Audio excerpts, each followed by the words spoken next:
नमस्कार, आप देख रहे हैं एक न्यूज़ 24 और आपके साथ मैं हूं वसीम खान।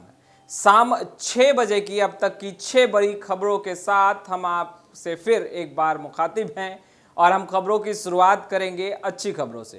देखिए, बिहार की सियासत में लगातार शराबबंदी कानून को लेकर सियासत गर्म थी और उसी को लेकर खबरों का बाजार भी काफ़ी गर्म चल रहा था। हम लगातार आपको तमाम तस्वीरें अपडेट कर रहे थे, मगर आज हमने सोचा कि आज हम अच्छी खबरें आप तक पहुंचाए ताकि आपके भी दिल को सुकून आए कि कुछ तो अच्छा हो रहा है।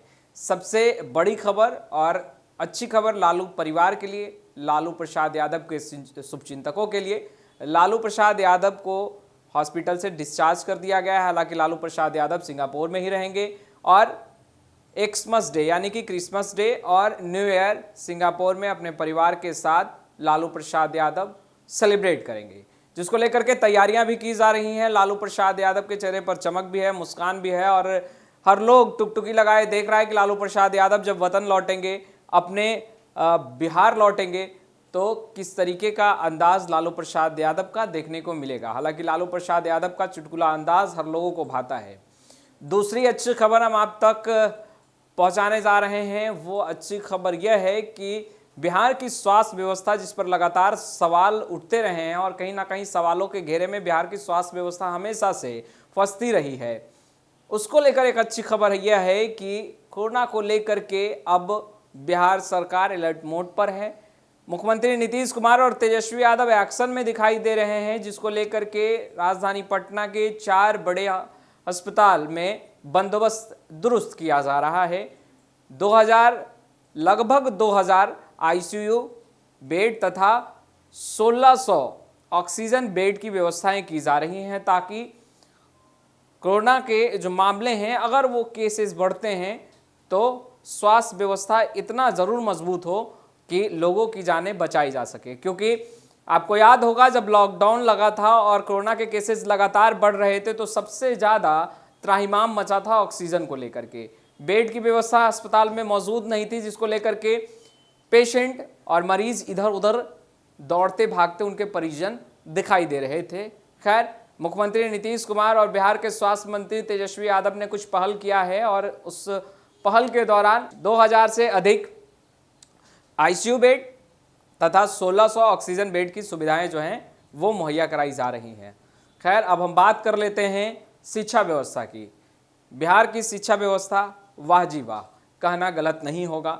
देखिए, बिहार की शिक्षा व्यवस्था पर हमेशा से सवाल खड़े होते रहे हैं और सबसे अहम बात पेपर लीक मामला कोई नया नहीं है। आज हम भी कह रहे हैं तो आपको नया नहीं लग रहा होगा, पुराना ही लग रहा होगा, मगर हाँ, नया इसलिए आप कह सकते हैं क्योंकि इस बार जो पेपर लीक मामला निकलकर सामने आया है वो बीएसएससी का पेपर लीक मामला निकलकर सामने आया है, बीपीएससी का नहीं है। खैर, पेपर लीक तो हुआ है और जिसको लेकर के अब जांच कमेटी का भी गठन कर दिया गया है। खैर, जांच तो होगा, मगर सवाल यह है कि पेपर लीक कैसे हो जाता है।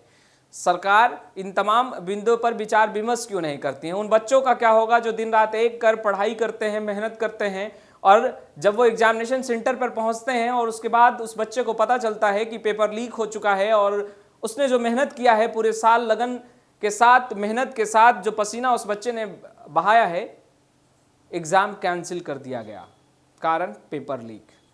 पेपर लीक का मामला इस कदर अब लगा है बिहार के शिक्षा व्यवस्था पर, मानो कि कहीं पर ठप्पा और मोहर लग गया हो। खैर, मुख्यमंत्री नीतीश कुमार इस पर कैसे संज्ञान लेते हैं। हालांकि जांच कमेटी का तो गठन कर दिया जाता है, जैसे हर बार की तरह जांच कमेटी का गठन किया जाता रहा है। खैर, जांच कमेटी का गठन जब हुआ है तो फलाफल क्या निकल कर आएगा वो भी अहम होगी, मगर बच्चों की मेहनत का क्या होगा यह भी अहम बात है। अब हम बात कर लेते हैं बिहार के सियासत से जुड़ी हुई।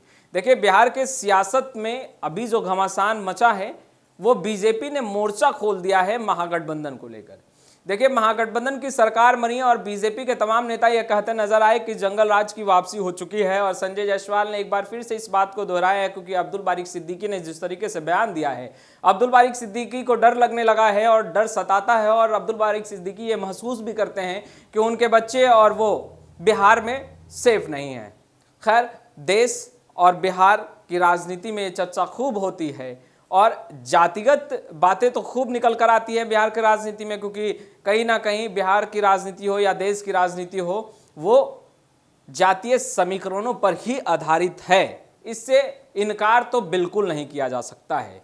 और जब संजय जायसवाल एक बार फिर से मुख्यमंत्री नीतीश कुमार पर निशाना साध रहे थे तो अब्दुल बारिक सिद्दीकी के उस बयान को जरूर कोट करते नजर आए और उस बयान को लेकर के जमकर प्रहार किया, निशाना साधा और निशाना साधते हुए खरी खोटी सुनाया और कहते नजर आए कि 1990 वाली दशक लालू प्रसाद यादव का जब शासनकाल था तो जंगल राज जैसी स्थिति उत्पन्न थी और वही एक बार फिर से बिहार की सियासत में देखा जा रहा है और सियासी गलियारों में भी यही देखा जा रहा है। हर लोग डरा सहमा सा है और अब तो यहां तक है कि सत्ता में बैठे लोग भी डर रहे हैं, सहम रहे हैं। अब चलिए बात कर लेते हैं लाल पानी को लेकर के, यानी कि शराब की बात कर लेते हैं। जब बिहार की सियासत की बात कर रहे हैं तो शराब को छोड़ देना ये तो कहीं से भी नागवार नहीं होगा। खैर, अब लाल पानी की बात करते हैं, यानी कि शराब की बात करते हैं। बिहार में शराबबंदी कानून लागू है और ऐसे में संजय जायसवाल ने साफ तौर पर कह दिया है कि अगर शराबबंदी कानून को लेकर के मुख्यमंत्री नीतीश कुमार अपनी नीयत को साफ नहीं करेंगे तब तक शराबबंदी कानून सफल नहीं हो सकता है बिहार में। अब सत्ता पक्ष की तरफ से कहा जा रहा है कि बीजेपी के नेता भी शराब पिया करते हैं। खैर, अब जिस तरीके का बयान निकलकर बिहार की सियासत से शराब को लेकर आ रहा है तो संजय जायसवाल पीछे नहीं रह सकते थे। संजय जायसवाल ने कहा कि सत्ता सौंप दीजिए हमें और उसके बाद शराबबंदी कानून कैसे लागू होता है वो हम दिखा देंगे और अपने तमाम नेताओं का टेस्ट भी करवा देंगे। खैर, अब टेस्ट होगा या नहीं होगा ये तो सत्ता बदलेगा या नहीं बदलेगा जनता पर आधारित है। और मुख्यमंत्री नीतीश कुमार यानी चाचा भतीजे की जो जोड़ी है वो अभी चल रही है और ऐसे में चाचा का बचाव भतीजा करते दिखाई दे रहा है, भतीजे का बचाव चाचा करते दिखाई दे रहे हैं। ये तमाम वैसी खबरें थी जो कहीं ना कहीं बिहार की सियासत को झकझोर कर रखी है और बिहार की जनता त्राहिमाम कर रही है और ये जानने की कोशिश कर रही है कि आखिर शराबबंदी कानून और जहरीली शराब से कोई अलग मुद्दा निकलकर सामने आएगा या नहीं आएगा। तो मुद्दा निकलकर सामने आया है, बेशक जरूर निकलकर आया है अब्दुल बारिक सिद्दीकी का वो बयान, जिसको लेकर अब बीजेपी ने भी अपना स्टैंड क्लियर कर दिया है और स्टैंड क्लियर करने के बाद उन्होंने कह दिया है कि भैया अब तो सत्ता में बैठे लोग भी डर रहे हैं, इसलिए मुख्यमंत्री नीतीश कुमार को गद्दी छोड़ देनी चाहिए क्योंकि जंगल राज पुनः स्थापित हो चुका है। चलिए अब बात करते हैं, थोड़ा सा देश और दुनिया की भी बातें हो जाए तो ज़्यादा बेहतर होगा। आप भी अच्छे से समझ पाएंगे कि आखिर बिहार की सियासत के अलावा देश की सियासत में क्या कुछ चल रहा है। तो राहुल गांधी की बात कर लेते हैं। देखिए, राहुल गांधी भारत जोड़ो यात्रा पर हैं। भारत जोड़ो यात्रा पर जब राहुल गांधी निकले हैं तो केंद्र सरकार की तरफ से एक पत्र उन्हें भेजा गया जिसके बारे में जिक्र हमने कल बेशक आपको किया था। पत्र में लिखा गया था कि राहुल गांधी जी, आप या तो कोरोना गाइडलाइंस का पालन कीजिए अन्यथा भारत जोड़ो यात्रा तत्काल रोक दीजिए। राहुल गांधी ने भी तर्क में जवाब दिया कि केंद्र सरकार और देश के प्रधानमंत्री नरेंद्र मोदी डर चुके हैं और डरे सहमे से हैं भारत जोड़ो यात्रा से। यही कारण है कि वो बहाना खोज रहे हैं और रोकने का प्रयास कर रहे हैं और उन्होंने स्पष्ट किया कि वो इस यात्रा को बिल्कुल नहीं रोकेंगे। खैर, अच्छी बात है, आप यात्रा पर निकले हैं राहुल गांधी जी, बेशक आप यात्रा कीजिए, मगर आपके साथ जो लोग घूम रहे हैं, जो लोग चल रहे हैं, जो भारत जोड़ो यात्रा का एक मुहिम का हिस्सा बने हैं, उन लोगों की जान की चिंता जरूर करें क्योंकि कोरोना ना किसी का रिश्तेदार है और ना ही किसी का परिवार का हिस्सा। कोरोना किसी को भी हो सकता है और हमें सचेत रहने की आवश्यकता है। खैर, इस बीच एक अच्छी खबर यह भी है कि देश और दुनिया में जिस तरीके से हालात उत्पन्न हो चुके हैं कोरोना को लेकर के, उसमें यह एक खुशखबरी भरी खबर है कि भारत के 95% लोगों को कोरोना जो है होगा, मगर ज़्यादा जान जोखिम में नहीं डाल पाएगा क्योंकि 95% लोगों की जो इम्यून सिस्टम है वो बूस्टअप कर चुकी है, तो वो कोरोना से लड़ सकता है। मगर हाँ, बेशक इस बात का ध्यान रखा जाए कि कोरोना कितना घातक है और आपको कितना नुकसान पहुंचा सकता है वो कोई नहीं जानता। खैर, मगर हालात ये हैं कि अब केंद्र सरकार भी अलर्ट मोड पर है। देश के प्रधानमंत्री नरेंद्र मोदी लगातार समीक्षा कर रहे हैं और ये जानने का प्रयास कर रहे हैं कि किन राज्यों में कितने कितने केसेस निकल कर आ रहे हैं और उन केसेस पर रोकथाम कैसे किया जा सके।